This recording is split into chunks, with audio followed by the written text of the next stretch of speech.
My widowed neighbor said you needed a wife, and she didn't say it loudly. She leaned across the fence and whispered it, the way you whisper a truth that has waited too long to be spoken. I am Garrett Winslow, 41 years old, a widower and a rancher who works this land alone from the first gray light of morning until the mountains swallow the last of the sun. I lost my wife 3 years ago, and the last words I ever spoke to her were angry ones over something so small I can't even remember it now. So I made a quiet promise at her graveside that I would never let anyone close again. Just my 8-year-old boy, this old barn, these broken fences, and the kind of silence a guilty man wears like a second skin. And it worked. For 3 long years it worked. But my widowed neighbor saw straight through it. Her name is May Hutchins, 73 years old, and she had just buried her own husband of 49 years, 8 months before she walked across my yard. So when she whispered that I needed a wife, she wasn't speaking from some comfortable distance. She was speaking from inside the very same grief, the same empty chair, the same quiet house. And that is exactly what made her impossible to argue with. She stood at my fence that morning, glanced down the long dirt road behind her, and whispered it like she already knew something I didn't. You need a wife, Garrett. And God help me. I looked at the woman walking up that road with a single worn suitcase in her hand, and I said, she's right, but I'm getting ahead of myself. Let me take you back to that morning. The air smelled like cut hay and cold mountain wind. My hands were full of fence planks, the wood biting splinters into my palms, and my boy Cooper was somewhere behind the barn, talking to the chickens like they were his only friends in the world. They were. That broke something in me every time I heard it. May had crossed from her place wearing Roy's old wool coat. Her husband's coat, 3 sizes too big, sleeves rolled twice. 8 months a widow, and she still wore it every day. Keeps him close, she'd told me once. I understood that better than anyone. You're going to die out here, Garrett, she said. Not cruel, just true. I'm working, May. That's not living. That's hiding with a hammer in your hand. I kept nailing the plank. Don't look at her. Don't let her in. That boy sets 2 plates every night, she said quietly. One for him, one for a mama who's never coming home. You know that? The hammer stopped. I did know. I'd seen it. And every night I'd let him do it, because I didn't have the strength to take the second plate away. Because some broken part of me needed it there too. He doesn't need a plate, Garrett, May whispered, stepping close to the fence. He needs a mother. And you. Her old hand landed on mine, warm and shaking. You need a wife. You need someone to remind you that you're still alive in there. I finally looked at her.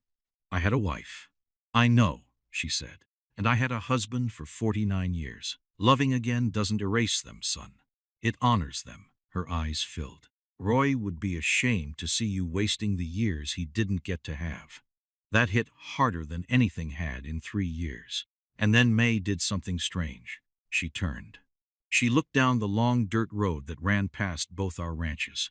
The road that led to town, to the mountains, to everywhere I'd stopped going. There was a woman walking up it. A single suitcase in her hand, a teal dress moving in the wind, brown hair coming loose. Walking slow, uncertain, like she wasn't sure she had the right to keep going, but couldn't bear to turn back either. There, May whispered. You need a wife. I stared at the stranger getting closer, and I heard myself say the words before I could stop them. She's right. I didn't know who that woman was. I didn't know what she'd survived, or what she'd given away until there was nothing left, or why she'd come up my road with one bag and trembling hands. But May knew, because May had sent her. She stopped at the gate. Up close, she was younger than I'd guessed, maybe late 30s, but her eyes were old. Not old like May's, full of years. Old like someone who had carried something heavy for so long that her shoulders had forgotten how to lift.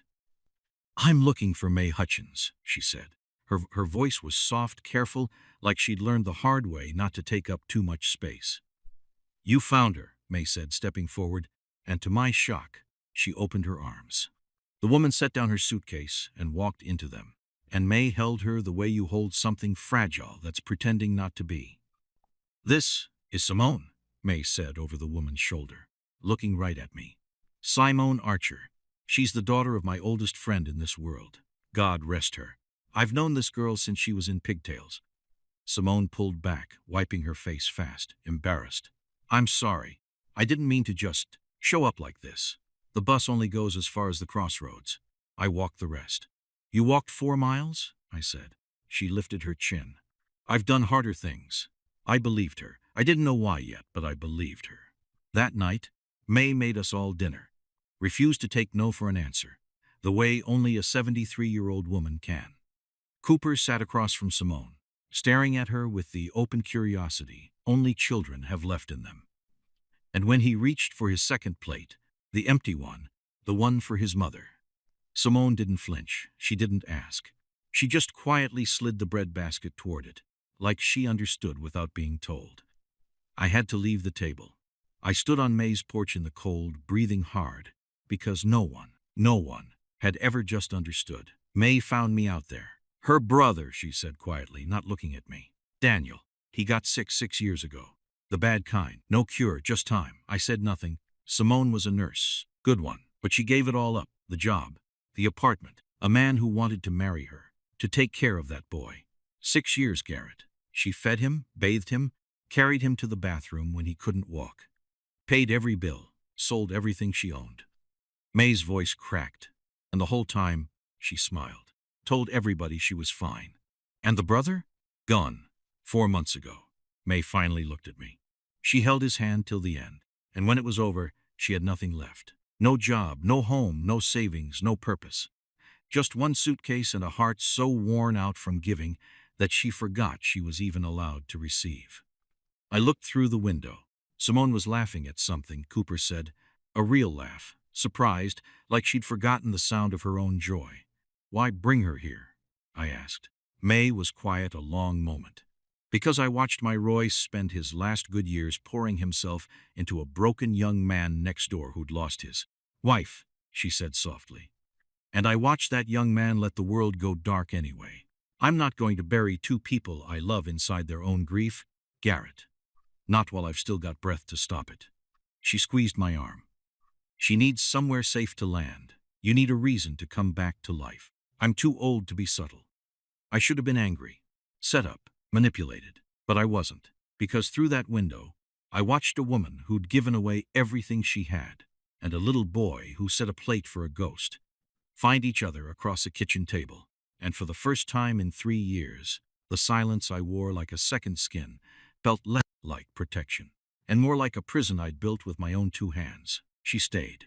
Not as my wife, not then. May set her up in the spare room, and we told the town she was helping on the ranch. And she did. Lord, she did. Within a week, Simone had the garden breathing again, the chickens fattened, the kitchen warm with the smell of bread I hadn't tasted since Leah died. But it was Cooper who changed first. I came in from the fields one evening and heard something I hadn't heard in 3 years. My son, laughing Southward, he could barely breathe. Simone was chasing him around the yard with a watering can, both of them soaked, both of them shining. And that night, Cooper set the table. 1 plate, then a second, and then, slowly, he put the second plate back in the cupboard. I don't think Mama would want it sitting empty and sad, he said. I think she'd want somebody to actually use it. I knelt down and held my boy, and I cried for the first time since the funeral. Not the angry, guilty tears I'd swallowed for 3 years.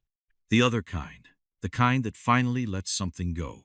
Things have a way of slipping out when your heart is healing, and mine slipped one night on the porch when I finally told Simone the truth about the argument, the last angry words, the goodbye I never got to say. She didn't tell me it was okay. She didn't lie to me. She just took my rough hand in her tired ones and said, I held my brother's hand for 6 years, and I still felt like I failed him every single day. Loving someone doesn't mean getting it perfect, Garrett. It just means showing up. You showed up for her every day for years. One bad morning doesn't erase that. I looked at this woman who had given everything to everyone and kept nothing for herself. Who showed up for you? I asked. She went still, and her eyes filled because in all those years no one ever had. Nobody, she whispered. Then let me, I said. Let me be the one. 3 months later, I asked her to marry me at that same fence where May first whispered those 4 words. No big speech. Just stay. For good. Not because you have nowhere else to go. Because this is home now. Because you're not a burden, Simone. You're the reason this house has light in it again. She said yes before I finished. May stood as witness at the courthouse, wearing Roy's coat one last time. He'd have loved this, she whispered, dabbing her eyes. He always said the most broken fences make the strongest gates. You just have to be willing to mend them. We mended ours. Simone went back to nursing, at the children's clinic in town. Cooper calls her mom now, and the first time he said it, she had to sit down on the porch steps because her legs gave out from the weight of being chosen. And me? I learned that grief and love aren't enemies, that you can carry someone you lost in one hand and hold someone new in the other, that a widowed neighbor leaning across a fence can see a future 2 broken people can't.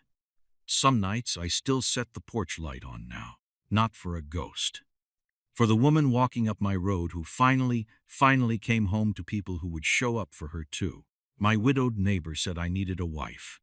She was right. She was right about everything. So let me leave you with this. Something to sit with tonight, long after this story ends. Somewhere in your life, there is probably a person who is always the strong one. The one who gives and never asks. The one who smiles and says, "I'm fine," so convincingly that you've never once stopped to wonder if they actually are. So here's my question to you. Who in your life has spent years showing up for everyone else? And when was the last time someone showed up for them? Maybe it's a parent, a sibling, a friend who's quietly carrying more than they'll ever admit. Maybe it's you. Don't wait for a widowed neighbor to lean across a fence and whisper the truth. Be the one who shows up, because the people who give everything are usually the ones who think they deserve nothing. And a single moment of someone choosing them can change an entire life. It changed mine.